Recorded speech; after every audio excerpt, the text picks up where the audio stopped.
Hello guys, അസ്സലാമു അലൈക്കും. Welcome to my world. അപ്പോൾ മറ്റൊരു പുതിയ വീഡിയോയിലേക്ക് എല്ലാവർക്കും സ്വാഗതം. ഇന്ന് നമ്മൾ ഉണ്ടാക്കാൻ പോകുന്നത് നല്ല മസാല ചോക്ലേറ്റ് കേട്ടോ. ഇൻസ്റ്റയിലൊക്കെ ട്രെൻഡിങ് ആയിട്ടുള്ള ആ ഒരു സംഭവമാണ് ഉണ്ടാക്കിയാക്കാനായിട്ട് പോകുന്നത്.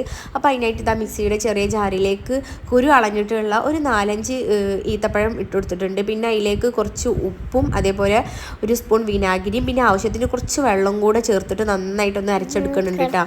അപ്പോൾ അതൊന്ന് അരച്ചെടുത്ത് ഇനി നമുക്കൊരു പാത്രത്തിലേക്ക് കുഞ്ഞു കുഞ്ഞു നുറുക്കാണ് കേട്ടോ നമ്മൾ വാങ്ങിച്ചിട്ടുള്ളത്. പുറത്ത് പോയപ്പോൾ ഈ ഒരു നുറുക്ക് കണ്ടപ്പോഴാണ് ഈ ഒരു സംഭവം ഉണ്ടാക്കാമെന്ന് വിചാരിച്ചിട്ട് വാങ്ങിച്ചതാണിത്.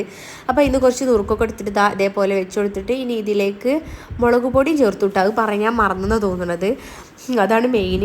അപ്പോൾ കാശ്മീരി മുളക് പൊടി ചേർത്താൽ ഒന്നും കൂടെ നല്ല കളറും ഉണ്ടാവും, പിന്നെ എരിവും കുറവായിക്കാരം കേട്ടോ. ഇവിടെ അതില്ലാത്തതുകൊണ്ട് സാധാ മുളക് പൊടിയാണ് ഇട്ടിട്ടുള്ളത്. അതോട് നല്ലോണം എരിവുണ്ടായിരുന്നു, കളർ അത്രയ്ക്ക് ഉണ്ടായിട്ടുണ്ടായിരുന്നില്ല കേട്ടോ. പിന്നെ കുറച്ച് മാത്രമേ ഉണ്ടാക്കിയിട്ടുള്ളൂ, എന്താ അവസ്ഥ അതൊന്നും അറിയില്ലല്ലോ.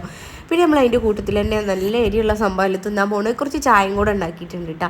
അങ്ങനെ ഞങ്ങൾ ടേസ്റ്റ് ചെയ്ത് നോക്കി, കുഴപ്പമൊന്നുമില്ല. കുട്ടികൾക്കൊന്നും തീരെ കൊടുക്കാനും പറ്റൂല മസാല. അപ്പോൾ ഇന്നത്തെ വീഡിയോ ഇത്രയേ ഉള്ളൂ. ബൈ ഫ്രണ്ട്സ്, അസ്സലാമു അലൈക്കും, ബൈ.